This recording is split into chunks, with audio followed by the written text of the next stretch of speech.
আপনি দেখছেন পদ্মা-নিউজ24.com এর রাত 8:30টার বিশেষ বুলেটিন ফ্ল্যাশ নিউজ। সাথে আছি আমি সুনাইনা নিঝুম। facebook.com/পদ্মা-নিউজ24 পেজ ফলো করে আমাদের সাথেই থাকুন।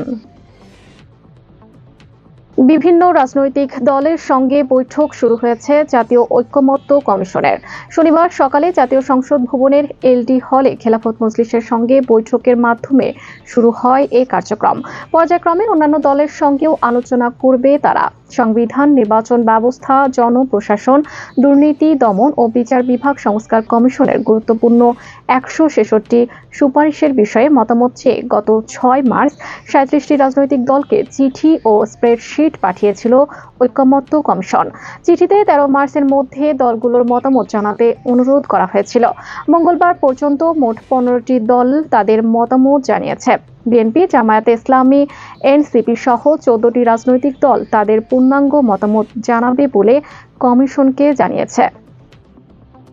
বিএনপির মহাসচিব মির্জা ফখরুল ইসলাম আলমগীর বলেছেন, সংস্কারের উদ্দেশ্য হল জনগণের জীবনমানের উন্নয়ন, জনসাধারণের জীবন ও সম্পদের নিরাপত্তা বিধান, জবাবদিহিতা ও আইনের শাসনের নিশ্চয়তা বিধান করা, সর্বোপরি দেশের স্বাধীনতা সার্বভৌমত্বকে সুরক্ষিত করা। শনিবার ঢাকার গুলশানে বিএনপি চেয়ারপারসনের রাজনৈতিক কার্যালয়ে সংবাদ সম্মেলনে তিনি এসব কথা বলেন। ফখরুল বলেন, সংস্কার আগে নির্বাচন পরে কিংবা নির্বাচন আগে সংস্কার পরে এই ধরনের অনাবশ্যক বিতর্কের কোনো অবকাশ নেই। যেহেতু সংস্কার একটি চলমান প্রক্রিয়া, তাই সংস্কার ও নির্বাচন প্রক্রিয়া দুটোই একই সঙ্গে চলতে হবে। তিনি আরো বলেন, রাজনৈতিক দলগুলোর ঐকমত্যের ভিত্তিতে আরো একটি হতেই পারে নির্বাচিত সরকার পরবর্তী সময়ে যা বাস্তবায়ন করবে। ঐকমত্য কমিশনের দেওয়া ন্যূনতম প্রার্থী হওয়ার বয়স 21 বছরের বদলে 23 বছর আর 16 বছর বয়স থেকে ভোটাধিকার প্রয়োগের প্রস্তাব দেবে জাতীয় নাগরিক পার্টি।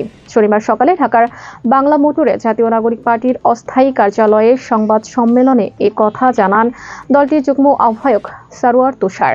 তিনি জানান, রোববার জাতীয় ঐকমত্য কমিশনের প্রস্তাবিত প্রস্তাবপত্রের মতামত জমা দিবে তারা। এছাড়া 166টি সংস্কার প্রস্তাবের মধ্য দিয়ে 111টি সংলাপ ছাড়াই বাস্তবায়ন সম্ভব বলে জানিয়েছিল সংস্কার কমিশন। তবে এই 111টি সুপারিশের আলোচনা প্রয়োজন বলে দাবি এনসিপির। এ সময় 1972 এর সংবিধান গ্রহণযোগ্য নয় উল্লেখ করে তিনি বলেন, দেশে সংবিধান প্রয়োজন।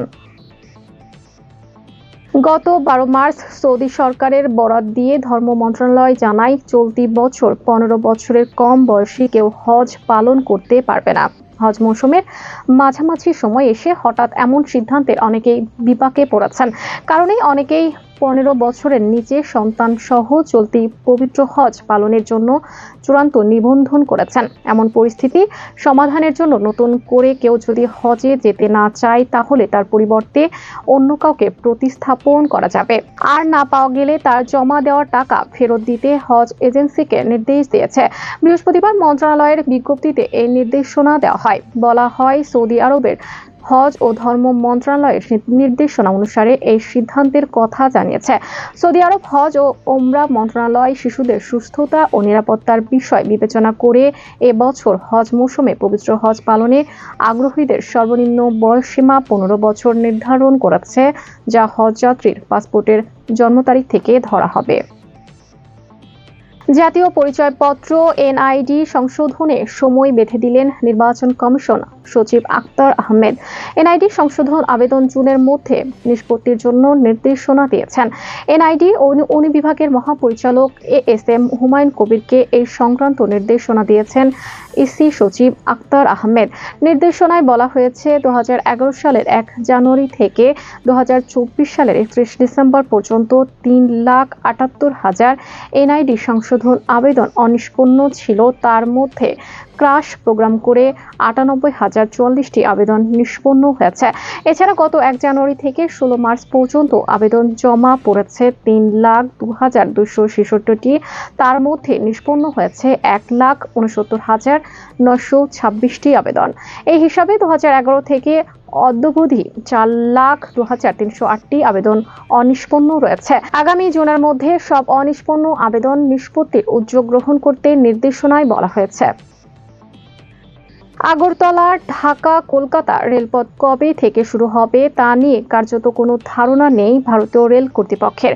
তারা তাকিয়ে সরকারের দিকে। দুই দেশের মধ্যে রেলপথ চালু হবে, যা শুধু যোগাযোগ ব্যবস্থার উন্নতি করবে না, হবে অর্থনৈতিক উন্নয়নও। গত ফেব্রুয়ারি থেকে ভারতীয়দের জন্য বাংলাদেশি ভিসা দেওয়া শুরু হয়েছে, কিন্তু ভারতের তরফে এখনো সে কাজ শুরু হয়নি।